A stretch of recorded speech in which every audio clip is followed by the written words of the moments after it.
Welcome back to the deep dive. So, we're going to talk about something today that I'm pretty sure it haunts every single person listening right now. Oh, yeah. I'm talking about digital clutter. You know that feeling, right? You buy a hard drive, maybe 2 terabytes, you think, I'm set for the next decade. And then 2 years later, you're staring at a red bar and that storage full Yeah. notification that just will not go away. It's the worst, and the solution is always so painful. You either spend a Saturday manually clicking through folders, or you just give up. Or you just start paying a monthly fee for more cloud storage to house junk you don't even need. Exactly, which is what they want you to do. Of course. But in the stack of research we went through for today, we found a tool that claims to fix this. It's open source, it's supposed to be incredibly fast, and honestly, the name alone is a conversation starter. It is a very unique branding choice. Yeah. The tool is called Czkawka, Spelled Czkawka, and it's pronounced Czkawka. which I'm guessing is not English? No, it's Polish. It actually translates to hiccup.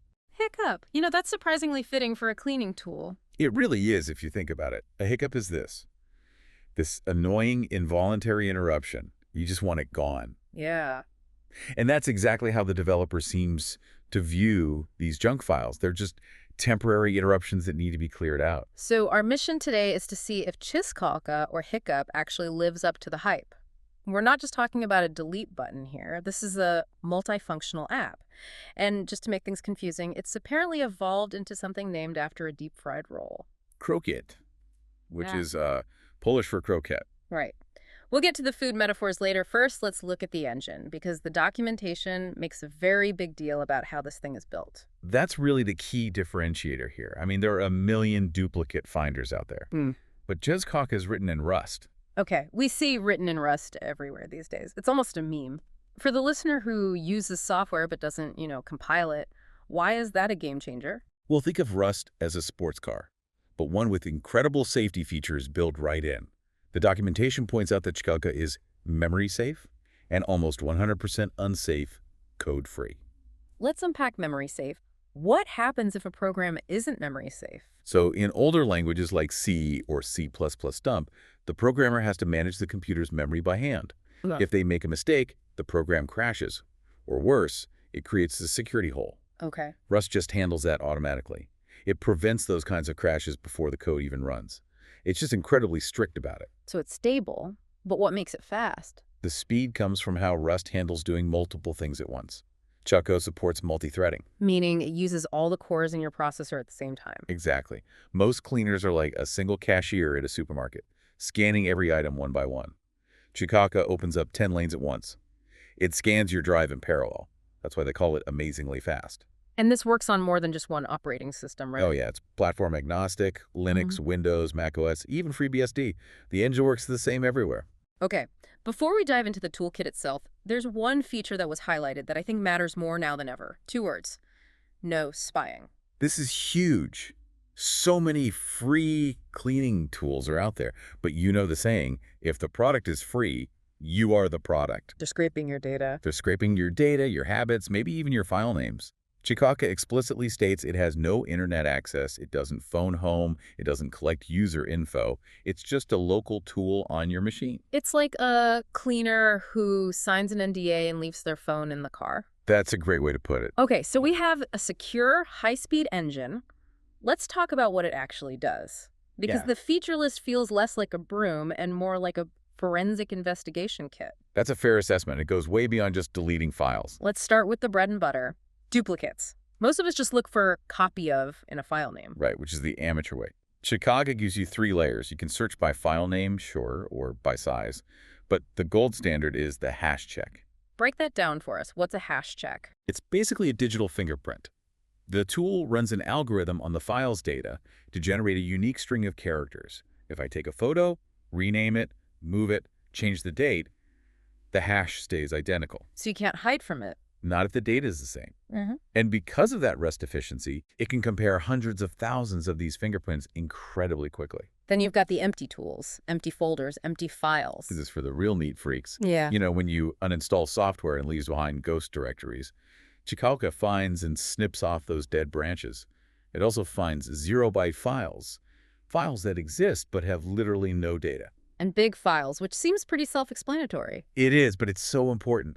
If you need to free up 10 gigs right now, this is the tool. It'll find that one giant movie file you forgot you even had. Okay, so those are the standards. But as I went down the list, I saw the smart tools, and this is where that speed must really come into play. Let's talk about similar images. This is the aha moment for most people. Mm-hmm. A normal duplicate finder only finds exact copies. But what if you have a photo, then a slightly compressed version you sent on WhatsApp, and a resized one for Instagram? To a computer, those are completely different files, different sizes, different data. Exactly. But Czkawka uses something called perceptual hashing. It doesn't just look at the ones and zeros. It looks at the image content. Wow. It can tell that all three files are visually the same picture, even if one has a watermark or a different resolution.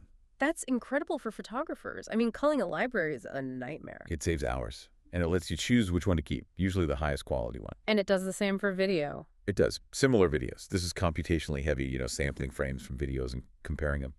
But with the Rust engine, it's actually viable. It finds videos that look the same, even if one is an MP4 and the other is an MKV. And what about same music? That one's interesting. You can have it check the tags artist, album, and so on. That's fast. But tags are often a mess. Track01 unknown artist? We've all been there. Exactly. Yeah. So Czkawka can also analyze the audio itself. It digitally listens to the waveform. It can tell a high-quality FLAC file and a low-quality MP3 are the same song just by the sound. There was one tool in here that wasn't about deleting, though, the video optimizer. Yeah, that's a bit of an outlier. It uses FFmpeg in the background to compress a video into a more efficient format. So instead of deleting a huge file, you can just shrink it. So it's not just a trash compactor, it's a recycling plant, too. That's a good way to put it. Lastly, there's this category I call digital hygiene, finding things that are just broken, bad extensions, and invalid symbolic links. This is the real detective work. Bad extensions finds files that are lying about what they are. You might have a file named document.pdf that's actually a video, or worse, an executable. So it catches liars in your file system. It does. And invalid symbolic links are just shortcuts that point to nowhere. They're harmless, but they're clutter. Czkawka just cleans them up. It feels like they thought of everything. So we have this really robust tool, Czkawka the Hiccup. But then, as we were reading the repository history, there's a plot twist. There is. The project is kind of metamorphosing, It turns out Hiccup is the old version, and now there's Krokiet. which, yes, is Polish for croquette. From hiccups to croquettes, I have to say that's a significant upgrade just based on vibes alone. Well, One is a spasm, the other is delicious. and that metaphor actually holds up when you look at the tech. The developer, qarmin, explains it's a fundamental shift in the front-end technology. So for the listeners who like the under-the-hood details, what's the actual difference? Is it a whole new app? Not entirely. The core logic is the same, but the face is different. The original Czkawka GUI uses a framework called GTK4. Which is a pretty standard toolkit for Linux apps. It is, but the developer now says the GTK version is in maintenance mode. It's only getting bug fixes, it's stable, but it's the past. And Krokiet is the future. Krokiet uses a newer framework called Slint. Yeah.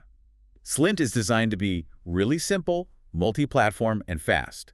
It makes the app even snappier and easier to maintain across all the different operating systems. So same engine, new dashboard. There was also a note about licensing, which is a bit in the weeds, but for open source purists, it's a big deal. It is. Czkawka is under the MIT license, which is very permissive. You can pretty much do what you want with the code. And Krokiet. Krokiet is GPL 3.0 NAS only. That's a copyleft license. It forces anyone who modifies the code to share their changes back with the community. It protects the project's open nature more aggressively. You know, I have to give a shout out to the developer, qarmin. It's incredibly transparent to just say, hey, this tool is in maintenance mode, go use the new one. Transparency really seems to be a core value here. They explain the whole split between the core library and the different front ends. They don't hide the complexity. Speaking of context, we should probably place this in the wider universe of cleaning tools. Because if you ask for a Linux cleaner, you almost always hear one name. BleachBit. Right. BleachBit is the heavyweight champion. So is Czkawka trying to replace BleachBit? Not at all. The source material is very clear on this. They are different tools for different jobs. So what's the distinction? Think of BleachBit as a janitor. It's the master of removing temporary file system caches, browser cookies, logs. Its main goal is privacy and clearing out system junk. Okay, so it scrubs your tracks. Exactly. Czkawka is more like a professional organizer. Its superpower is finding duplicates and similar files that you created. BleachBit cleans the system. Czkawka cleans your data. So you really might need both. You shouldn't even compare them. They're teammates, really. Run BleachBit for privacy. Run Czkawka to get your storage space back. The source also mentions a few other competitors. F-Slint? Ah, F-Slint. The developer actually thanks the creator of F-Slint, calling it the inspiration. But Uslint is, what's outdated? It's written in Python, which is just slower than Rust for this kind of task. Czkawka is its spiritual successor. What about Dupaguru? Dupaguru is still a solid tool. The source even admits it has a great photo compare tool. But Czkawka aims to be the faster, all-in-one option. And for people who just live in the command line. The source mentions another Rust tool called fsclones, which is known for speed, but Czkawka itself has a command line interface, so you can automate all this with scripts if you want. That flexibility brings us to the ecosystem. It's not just Hiccup and Krokiet, there's also Czkawka core. Yes, and this is just good software design. Czkawka core is the library with all the logic. Because it's separate from the interface, other developers can build their own apps on top of it. The source mentioned a project called PageDoWarp. Right, a library for flattening scanned documents. It uses the Czkawka core, and another one called Schlukav. It's German for hiccup. I love the commitment to the theme across languages. It's a wrapper for the command line tool. It just shows that this isn't just an app, it's a building block. Okay, so if you're a listener and you're sold, you want to purge your duplicates, where do you go? The source had a very specific warning about this. This is critical. There is no official website. No .com, no .org. So if you Googled Czkawka download and see a flashy site, do not click it. It's a fake. It's probably trying to serve you ads or bundle malware. The only official place is the GitHub repository managed by the user qarmin. A good reminder that in open source, the repository is the source of truth. Absolutely. And this isn't some tiny project. It has over 28,000 stars on GitHub. That's massive for a utility tool. It is. Over 65 contributors. This is a living, breathing project. It's not abandonware. Or hiccupingware. Or croquetteware, maybe. Right. So as we wrap up, what's the big takeaway here? I think the main thing is that digital hygiene doesn't have to be a slow, painful chore. Tools like Czkawka and now Krokiet prove that open source software can be user-friendly, incredibly fast, and totally respectful of your privacy. And I really like that evolution story. It started as a hiccup, this small, annoying thing that needed fixing, and it grew into a croquette. It suggests a real shift in mindset. How so? Well, think about it. If your cleaning tools evolve from an involuntary reflex, a hiccup, to comfort food, a croquette, maybe maintenance shouldn't feel like a chore. Cleaning your computer could be a little treat. Exactly. And with the speed of Rust, it's a quick one. You get that dopamine hit of seeing 20 gigabytes recovered without any of the headache. So here's our challenge to you, the listener. Go look at your downloads folder. Just look. If you see 5 copies of the same PDF, maybe it's time to head over to GitHub. Just remember to check if you're downloading the hiccup or the croquette. That's it for this deep dive. Thanks for listening, and happy cleaning.